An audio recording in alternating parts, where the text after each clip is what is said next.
Israel പ്രധാനമന്ത്രി Benjamin Netanyahu UN അതായത് ന്യൂയോർക്കിൽ നടക്കുന്ന UN മീറ്റിംഗിൽ പങ്കെടുക്കാനായിട്ട് പോകുന്നു.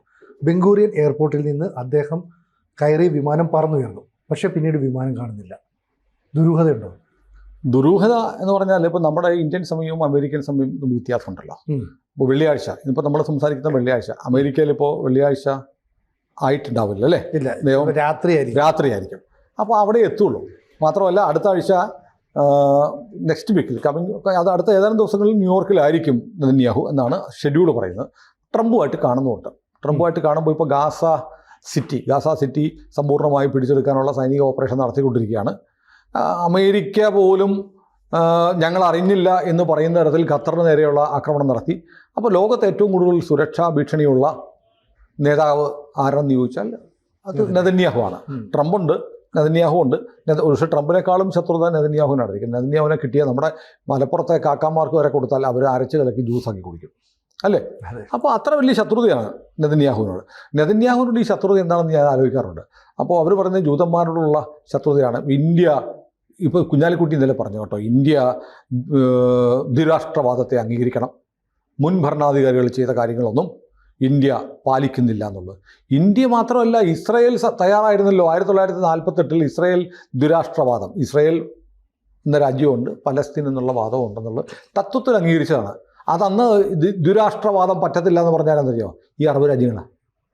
ഇപ്പോൾ അറബ് രാജ്യങ്ങൾ പറയുന്നു ഞങ്ങൾക്ക് പലസ്തീൻ കൂടെ വേണം, ഇസ്രായേലുണ്ട് പലസ്തീനും വേണം.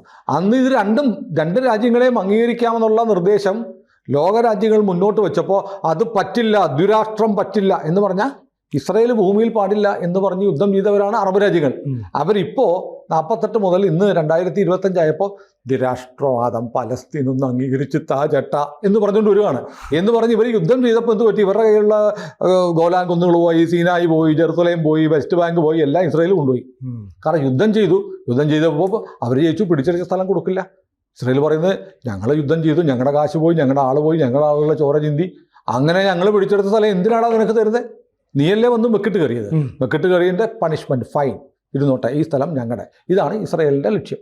അപ്പോൾ ഇസ്രായേൽ ഭൂമിയിലെ വേണ്ട എന്നായിരുന്നു നിലപാട്. അപ്പോൾ ഇന്ത്യ എന്നും ദ്വിരാഷ്ട്രവാദത്തെ അംഗീകരിക്കുന്നുണ്ട്. ഇന്ത്യയുടെ നിലപാടതാണ്. അപ്പോൾ ഇവർ പറയുന്നത് ഞങ്ങൾ ഇപ്പോൾ ഇന്നലെ കൊച്ചിയിൽ മുസ്ലിം ലീഗിൻ്റെ ആഭിമുഖ്യത്തിൽ, നെതന്യാഹുവിൻ്റെ കാര്യം പറയാൻ കേട്ടോ, കൂട്ടത്തിൽ ഞാൻ പറഞ്ഞ ഈ കൊച്ചിയിൽ ഈ പലസ്തീൻ അനുകൂല പ്രകടനം വീണ്ടും പതുക്കെ ആരംഭിക്കുകയാണ്. ഇലക്ഷൻ വരാൻ പോകാനില്ല. അപ്പോൾ പലസ്തീൻ എന്നൊക്കെ പറഞ്ഞിട്ട് CPM തുടങ്ങുമായിരിക്കും. അതോ ഇനി അയ്യപ്പ ശരണം വിളി മാത്രമേ ഉണ്ടാകത്തുള്ളൂ, ഭജനയൊക്കെ CPMൻ്റെ കേരളം മുഴുവൻ ഭജന ഉണ്ടാവും മണ്ഡലകാലത്ത് എന്ന് പറയുന്നത് പോലെ പലസ്തീൻ എന്ന് പറഞ്ഞുള്ള നിലവിളി വീണ്ടും തുടങ്ങിയിട്ടുണ്ട് ലീഗ്. അതിൽ ഇന്നലെ കുഞ്ഞാലിക്കുട്ടി പറഞ്ഞത് എന്താണ്? ഞങ്ങൾ പാൻ ഇസ്ലാമിൻ്റെ ഭാഗമായിട്ട് ഞങ്ങൾ പിന്തുണയ്ക്കുകയാണ്, ലോകത്തെമ്പാടുമുള്ള മുസ്ലിം പ്രശ്നങ്ങളിൽ ഞങ്ങൾ അനുഭാവം പ്രകടിപ്പിക്കുക.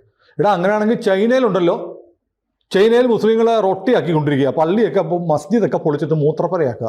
നമ്മൾ മുമ്പൊരു വീഡിയോ അതിൻ്റെ ഫോട്ടോസ് കാണിച്ചിരുന്നു. പള്ളി ഇടിച്ചു നിർത്തിയിട്ട് യൂറിനൽ പബ്ലിക് ടോയ്ലറ്റ് ആക്കുന്നു. മുസ്ലിങ്ങളെ ഉയ്ഗൂർ മുസ്ലിങ്ങളെ കശാപ്പ് ചെയ്തുകൊണ്ടിരിക്കുക. എന്തേ ഇവിടെ ഐക്യദാർഢ്യമില്ലാത്തത്? യമനിൽ സൗദി അറേബ്യ എത്ര മുസ്ലിങ്ങളെ കൊന്നിട്ടുണ്ട്? പാൻ ഇസ്ലാമിക്കല്ലേ?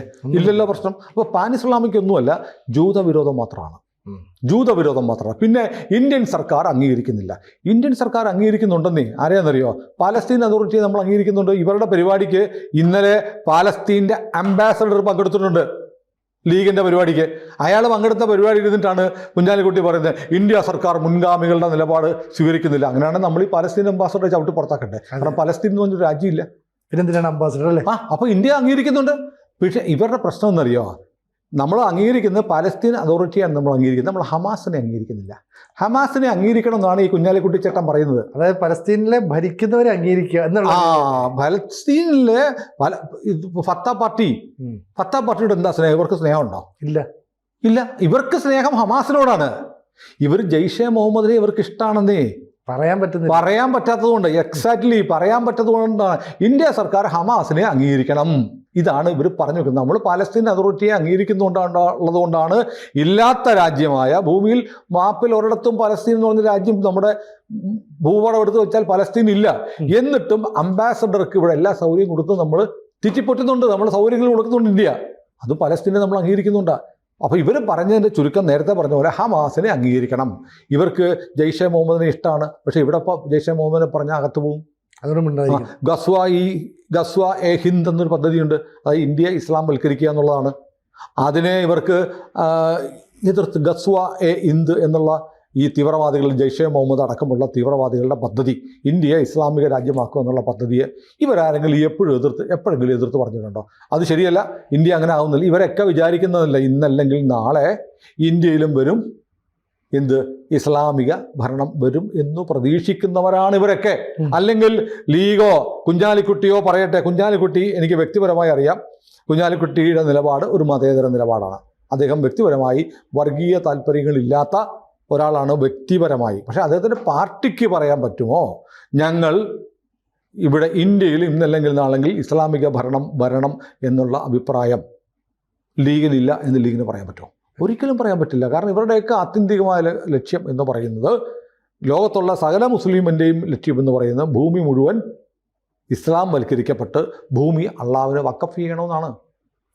അത് സത്യമാണ്. അത് പറയുന്നത് വർഗീയതയല്ല. അല്ലെങ്കിൽ ഇവർ നമ്മുടെ താഴെ വന്ന് തെറിവിളിക്കുന്നത് ആരെങ്കിലും പറയട്ടെ, ഞങ്ങൾക്ക് ഇന്ത്യ ഒരിക്കലും ഇസ്ലാമിക രാജ്യമാകണം എന്ന് ഞങ്ങൾ ആഗ്രഹിക്കുന്നില്ല എന്ന് കമൻ്റ് ഇടാൻ എത്ര പേർക്ക് ധൈര്യമുണ്ട്? എത്ര പേർ മുന്നോട്ട് വരും? ഒറ്റയെണ്ണം വരത്തില്ല. കാരണം അവരുടെ ഉള്ളിലിരിപ്പത് അതിന് വേണ്ടിയിട്ട്, അതിന് പറ്റാത്ത കാലത്തോളം നമ്മൾ ഭരണഘടന, മതേതരത്വം, ജനാധിപത്യം, തെരഞ്ഞെടുപ്പ് എന്നൊക്കെ പറയും. മനസ്സിലായില്ലേ? അതിനാണ് തക്കിയ. നമ്മൾ മുമ്പൊരു വീഡിയോ പറഞ്ഞ പോലെ തക്കിയ. ഈ തക്കിയയുടെ ഭാഗമാണ്. അപ്പോൾ ഇതാണ്. അപ്പം ജൂതനോടുള്ള പ്രശ്നം എന്ന് പറയുന്നത് ഇസ്രയേലിനോടുള്ള പ്രശ്നമല്ല, ജൂതനോടാണ് പ്രശ്നം. അതായത് റിവർ ടു സീ, നദി മുതൽ കടൽ വരെയുള്ള പ്രദേശം ഞങ്ങളുടേതാവണം. അതാണ് ഈ പലസ്തീൻ എന്ന രാജ്യത്തിൻ്റെ ലക്ഷ്യം. അതാണ് എന്ന് പറയാതിരിക്കാൻ നിങ്ങൾക്ക് പറ്റുമോ? ഇല്ല. ഞങ്ങൾക്ക് വേണ്ട, ഞങ്ങൾക്ക് ആ ഗാസയും വെസ്റ്റ് ബാങ്കും മാത്രം മതി, ഞങ്ങൾ അവിടെ ഒതുങ്ങി കൂടിക്കോളാം എന്ന് നിങ്ങൾ പറയുമോ? ഇല്ല. ഞങ്ങൾക്ക് നിങ്ങളുടെ ഇസ്രയേലിൻ്റെ കയ്യിലുള്ള എല്ലാ സ്ഥലവും വേണം, ഇസ്രയേലും വേണം. ഇസ്രയേൽ ഭൂമി കാണരുതെന്ന് പറഞ്ഞാൽ ഇസ്രയേൽ മാത്രമല്ലല്ലോ, അവിടുത്തെ ജനങ്ങളും ഇല്ലാതാവണമെന്ന്. ഇസ്രയേൽ എന്ന് പറഞ്ഞ രാജ്യം അവർക്ക്, നമ്മൾ കഴിഞ്ഞ ദിവസം പറഞ്ഞു, ഖുറാനിൽ ഇസ്രയേലുണ്ട്, ബൈബിളിലുണ്ട്, തോറയിലുണ്ട്. ഈ മൂന്നിലും പലസ്തീൻ എന്നുള്ള രാജ്യമില്ല. തെളിവ് ഏറ്റവും പ്രാമാണിക ഗ്രന്ഥങ്ങൾ 3 മതങ്ങളുടെ വിശുദ്ധ ഗ്രന്ഥങ്ങളാണ്. ജൂതന് തോറ, ബൈബിളിലെ പഴയ നിയമമാണ്. ക്രിസ്ത്യാനിക്ക് ബൈബിള്, ഇസ്ലാമിന് ഖുറാൻ. 3ലും ഇസ്രായേലിനെ കുറിച്ച് പറയുന്നുണ്ട്, പലസ്തീനെ കുറിച്ചില്ല. ഇല്ലാത്തൊരു രാജ്യമാണത്. ഇല്ലാത്ത രാജ്യമാണ്. അപ്പോൾ ഇസ്രായേലിൻ്റെ രാജ്യം എവിടെ പോയി? അവരെ ആക്രമിച്ച്, അറബികൾ ആക്രമിച്ച് കീഴടങ്ങി അവർ ലോകം മുഴുവൻ ഓടിപ്പോയി. പിന്നെ അവർ തിരിച്ചു വന്നിട്ട് പണം കൊടുത്ത് വാങ്ങിയ സ്ഥലമാണ് സാറ് ഇസ്രയേൽ.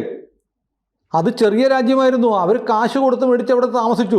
ആ രാജ്യം പറഞ്ഞതിൻ്റെ പിറ്റേ ദിവസം 1948 നിങ്ങളല്ലേ വെട്ടുകത്തിയും അരിവാളും കുറ്റിച്ചൂരും ഒക്കെ എടുത്തുകൊണ്ട് യുദ്ധം ചെയ്യാൻ വന്നത്?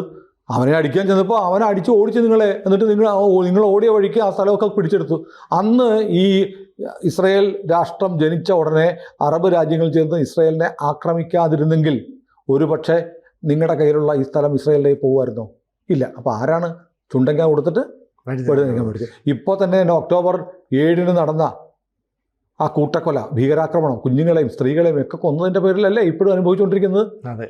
അല്ലെങ്കിൽ യുദ്ധം ഇവർ തമ്മിൽ അങ്ങോട്ടും ഇങ്ങോട്ടും അടിയുണ്ടാവും. കാരണം അതൊരിക്കലും അവസാനിക്കത്തില്ല.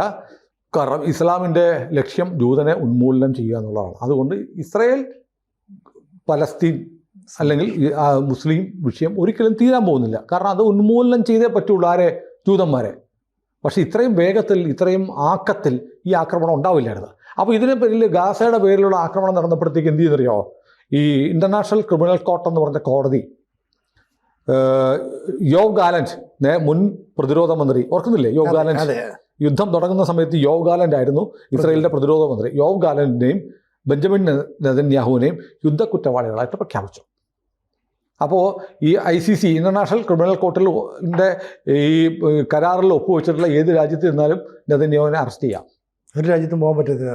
അതിൽ അമേരിക്കയൊന്നും ഒപ്പുവെച്ചിട്ട്, അമേരിക്ക ഇസ്രയേലും അതിൽ ഒപ്പുവെച്ചിട്ടുമില്ല. അതുകൊണ്ട് അങ്ങനൊരു പ്രശ്നമുള്ളത് കൊണ്ട് ഒരു ഡിപ്ലോമാറ്റിക് ഇഷ്യൂ ആയിട്ട് മാറും. ഇപ്പോൾ എവിടെയെങ്കിലും ചെന്നിറങ്ങി ഇസ്രയേൽ പ്രധാനമന്ത്രിയെ അങ്ങനെ അറസ്റ്റ് ചെയ്താൽ ഇസ്രയേൽ വന്ന് അണുബോംബിടും. സർക്കൗട്ടോ. ഇപ്പോൾ പോകുന്ന വഴിക്ക് പാകിസ്ഥാനിലിറങ്ങി, പാകിസ്ഥാൻ ഉടനെ കയറിയിട്ട് നെതന്യാഹുവിനെ അറസ്റ്റ് ചെയ്തു നോക്കട്ടെ. ഒരു സംശയമില്ല, അവർ ലാഹോറിൽ കൊണ്ടുവന്നും കാബൂളിലും ഇസ്ലാമാബാദിലും അവർ കൊണ്ടുവന്ന് ആറ്റം ബോംബിടും. അതാണ് ഇസ്രയേൽ. അത് അറിയാം. പക്ഷേ എന്നാലും ഒരു ഡിപ്ലോമാറ്റിക് ഇഷ്യൂ ആണ്. അതുകൊണ്ട് ഇത്തരം രാജ്യങ്ങളിലേക്ക് നെതന്യാഹു പോകത്തില്ല. പുട്ടിനും ഇതുപോലെ യുദ്ധക്കുറ്റം, പുട്ടിനെയും പിടിച്ചാൽ ഉടനെ അറസ്റ്റ് ചെയ്ത് ജയിലിടണമെന്നാണ് പറയുന്നത്. അതും ഈ ICCയിലുള്ളതൊക്കെ പീക്ക് രാജ്യങ്ങളാണ്. ഒരു സ്വന്തമായിട്ട് സേന പോലും ഇല്ലാത്തതായിരിക്കും. സ്വന്തമായിട്ട് റോക്കറ്റ് പോലെ വിടാൻ ശേഷിയില്ലാത്തമാരൊക്കെയാണ് ICCയിൽ ഒപ്പിട്ടിരിക്കുന്നത്. അപ്പോൾ ഏതായാലും ഇത് സംഭവിച്ചിരിക്കുന്നത്, ഇപ്പം നെതന്യാഹുവിൻ്റെ വിമാനം പുറപ്പെട്ടു. വിമാനം പുറപ്പെട്ട് വിമാനത്തിന് ഈ ഫ്ലൈറ്റ് റഡാർ 24 നോക്കിയപ്പോൾ വിമാനം ആദ്യം നേരെ ഫ്രാൻസ് പറഞ്ഞു. ഫ്രാൻസ് ഇപ്പോൾ ഉടക്കിലാണ്. ഫ്രാൻസും ബ്രിട്ടനും പോർട്ടുഗലും ഒക്കെ എന്ത് ചെയ്തു, അയർലൻഡ്, സ്പെയിൻ തുടങ്ങിയ രാജ്യങ്ങളൊക്കെ പലസ്തീനെ രാഷ്ട്രമായിട്ട് അംഗീകരിച്ചു. അതോടെ ഇസ്രായേലുമായിട്ട് ബന്ധം വഷളായി. പക്ഷേ ഫ്രാൻസ് പറഞ്ഞൊരു കാര്യം, നെതന്യാഹു ന്യൂയോർക്കിൽ പോകല്ലേ, ഞങ്ങളുടെ എയർ സ്പേസിൽ കൂടെ പറന്നോ കേട്ടോ എന്ന് പറഞ്ഞു. കുഴപ്പമില്ല. ഇസ്രായേൽ പറഞ്ഞു വേണ്ട, നിൻ്റെ എയർബേസ് ഒന്നും വേണ്ട, നിൻ്റെ ആകാശത്തൂടെ ഞങ്ങൾ പറക്കുന്നില്ല എന്ന് പറഞ്ഞു. അങ്ങനെ നോക്കുമ്പോൾ ഫ്ലൈറ്റ് റഡാർ പറയുന്ന നെതന്യാഹുവിൻ്റെ വിമാനം നേരെ ഗ്രീസിന് മുകളിലേക്ക് പോയി, പിന്നെ ഇറ്റലിക്ക് പോയി, ഇറ്റലിയുടെ മുകളിലൂടെ പറന്നു. പിന്നെ കാണുന്നത് അറ്റ്ലാന്റിക് ക്രോസ് ചെയ്തതിന് മുമ്പ് ജിബ്രാൾട്ടർ മുനമ്പുണ്ടല്ലോ, അതിലൂടെ ഒന്ന് തിരിച്ചിട്ടാണ് അറ്റ്ലാന്റിക്കിലേക്ക് പോയത്. അങ്ങനെ ഗ്രീസ്, ഇറ്റലി, പിന്നെ ഈ ഫ്രാൻസിൻ്റെയും സ്പെയിൻ്റെയും എയർ സ്പേസ് വിട്ടിട്ട് ആണ് ഈ വിമാനം പോയത്. സാധാരണ എല്ലാവരും വിമാനങ്ങളുടെ റൂട്ട് നോക്കുമ്പോൾ നെതന്യാഹുവിൻ്റെ വിമാനം കാണുന്നില്ല. അതെന്ത് ചെയ്യുന്നറിയോ, വഴിമാറി വളഞ്ഞു തിരിഞ്ഞു പോയി. മനഃപൂർവ്വം തെറ്റിക്കുക എന്നൊരു ഉദ്ദേശം. മനഃപൂർവ്വം തെറ്റിച്ചു പോയതാണ്. അല്ല, തെറ്റിക്കുന്നത് വെച്ചാൽ ഈ രാജ്യങ്ങളിൽ ഇപ്പം ഫ്രാൻസ് മുകളിൽ കൂടെ പോകാൻ പറഞ്ഞു, സ്പെയിൻ്റെ മുകളിൽ കൂടെയോ അല്ലെങ്കിൽ ഈ പറഞ്ഞ അയർലൻഡിയോ സ്പെയിൻ ഈ ഏതെങ്കിലുമൊക്കെ രാജ്യങ്ങളുടെ മുകളിൽ കൂടെ ഈ റോം സ്റ്റാറ്റ്യൂട്ട് എന്ന് പറയും, ഈ ഇൻ്റർനാഷണൽ ക്രിമിനൽ കോർട്ടിൻ്റെ ആ കരാറിന് റോം സ്റ്റാറ്റ്യൂട്ട് എന്താ, അതിലൊപ്പിട്ട രാജ്യങ്ങളുടെ മുകളിൽ കൂടെ പറഞ്ഞാലും അവർ നെതന്യാഹുവിൻ്റെ വിമാനമൊന്നും വെടിവെച്ചിടാൻ പോകുന്നില്ല. പക്ഷേ എയർ ട്രാഫിക് കൺട്രോളൊക്കെ ഇതൊക്കെ അറിയാൻ പറ്റും. പക്ഷേ ഉള്ള പ്രശ്നം വെച്ചാൽ അറിയാം, വിമാനമല്ലേ, ഒരു എമർജൻസി ലാൻഡിങ് വന്നിരിക്കട്ടെ. ഇപ്പോൾ സ്പെയിനിൽ വെച്ച് ഒരു എമർജൻസി ലാൻഡിങ് വന്ന് അവിടെ ഇറങ്ങി. സ്പെയിൻ ഈ സ്റ്റാറ്റ്യൂട്ടിൽ ഒപ്പിട്ടിരിക്കുന്നതാണ്. അവരുടെ എയർപോർട്ടിൽ നെതന്യാഹു ഇറങ്ങുന്നു. അപ്പോൾ ഇൻ്റർനാഷണൽ ക്രിമിനൽ കോടതിക്ക് പറയാം, ഇതാ നിങ്ങളുടെ രാജ്യത്ത് ഞങ്ങൾ ഇറങ്ങിയിരിക്കുന്ന അറസ്റ്റ് വാറന്റുള്ള ആളെ അറസ്റ്റ് ചെയ്യുമെന്ന് പറഞ്ഞാൽ സ്പെയിൻ അറസ്റ്റ് ചെയ്യാൻ പറ്റുമോ? അറസ്റ്റ് ചെയ്യാതിരിക്കാൻ പറ്റുമോ? ഇതൊരു ഡിപ്ലോമാറ്റിക് പ്രതിസന്ധിയിലേക്ക് മാറും.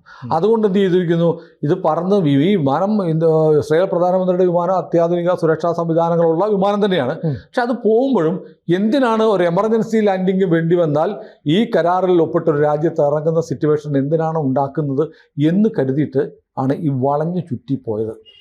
അപ്പോൾ air traffic 24 air radar 24 flight radar 24 നോക്കിയവർക്ക് നെതന്യാഹുവിൻ്റെ വിമാനം കാണാൻ കഴിഞ്ഞില്ല. അതൊരാശങ്കയുണ്ടാക്കി. ഇത് എവിടെ പോയി ഇത്? അത് കഴിഞ്ഞപ്പോൾ നോക്കുമ്പോഴാണ് ചുറ്റി വളഞ്ഞ് ഇറ്റലിയുടെ മുകളിൽ കൂടെ ഒക്കെ കറങ്ങി ഗ്രീസിൻ്റെ മുകളിൽ കൂടെ ഒക്കെ കറങ്ങിയിട്ട് ജിബ്രാൾട്ടർ ക്രോസ് ചെയ്തിട്ടാണ് നെതന്യാഹുവിൻ്റെ വിമാനം പോയത്. അപ്പോൾ ആ വിമാനം കുറേ വളഞ്ഞു ചുറ്റി. എന്നാൽ പോലും നിൻ്റെ ഒന്നും ഔദാര്യം ഞങ്ങൾക്ക് വേണ്ട, എൻ്റെ വിമാനം എനിക്കിഷ്ടമുള്ളത് പോകും എന്ന് പറഞ്ഞ് നെതന്യാഹു ഒറ്റ പോക്കങ്ങ് പോയി. അതാണ് ഇന്നലെ ഈ വ്യോമയാന നിരീക്ഷകരായിട്ടുള്ള ആളുകൾ, അങ്ങനെ കുറേ ആളുകളുണ്ട് കേട്ടോ. ഫ്ലൈറ്റ് റഡാറൊക്കെ നോക്കിയിട്ട് ഏത് വിമാനം ഇങ്ങോട്ട് പോയി, അവിടെ നിന്നൊരു വിമാനം പറന്നിട്ടുണ്ട്, ഒരു കുഞ്ഞൻ വിമാനം അവിടെ വന്നിരിക്കുന്നത്, അവൻ ഏത് വിമാനമാണ് എന്നൊക്കെ പറഞ്ഞിങ്ങനെ നോക്കി ഈ സൈറ്റുകളിൽ അപ്ഡേറ്റ് ചെയ്യുന്ന ഒരുപാട് പേരുണ്ട്. അവർക്കാണ് പെട്ടെന്ന് നെതന്യാഹുവിൻ്റെ വിമാനം പുറപ്പെട്ടു, എന്താ സാധനം കാണുന്നില്ല, ഇത് എവിടെ പോയി എന്നുള്ള സംശയം വന്നു. പിന്നീട് അവർ തപ്പി കണ്ടുപിടിച്ചു. അപ്പോൾ നെതന്യാഹു ഇപ്പോൾ ലോകത്തെ ഏറ്റവും ശക്തനായ, ഏറ്റവും ധീരനായ, ഏറ്റവും ഭീഷണികൾക്ക് മുന്നിൽ കൂസാതെ താൻ എന്തോ നിശ്ചയിക്കുന്നു അതങ്ങ് ചെയ്യും. അത് അമേരിക്കയല്ല, ഏത് വെല്ലുപ്പാപ്പ വന്നാലും എനിക്ക് ചെയ്യാനുള്ള ഞാൻ ചെയ്യും എന്ന് പറഞ്ഞു പോകുന്ന, ആരെയും കൂസാത്ത, ഇത് ഇസ്രയേലിൻ്റെ ഒരു സമര പാരമ്പര്യം, പോരാട്ട വീര്യം ഉയർത്തിപ്പിടിക്കുന്ന പ്രധാനമന്ത്രിയാണ്. അത്ര വലിയ, മാത്രമല്ല പഴയ കമാൻഡറാണല്ലോ, പുള്ളിക്കറിയാം എന്ത് ചെയ്യണമെന്ന്. അങ്ങനെ ചെയ്തുകൊണ്ടിരിക്കുന്ന നെതന്യാഹു പോലും ഈ പറഞ്ഞ പോലെ ഇൻ്റർനാഷണൽ ക്രിമിനൽ കോടതിയെ പേടിച്ചിട്ടെന്ന് പറയാൻ പറ്റുമോ? വെറുതെ ഒരു ഇഷ്യൂ ഉണ്ടാക്കണ്ടെന്ന് വെച്ചിട്ട് പോയി. അതാണിപ്പോൾ ഇന്നലെ ഈ ഓൺലൈനിൽ നെതന്യാഹുവിൻ്റെ വിമാനം കാണാനില്ല എന്നൊക്കെ പറഞ്ഞിട്ട് ഒരു സംശയാസ്പദമായ കാര്യം. നെതന്യാഹുവിൻ്റെ വഴിക്ക് പോയതാണ്.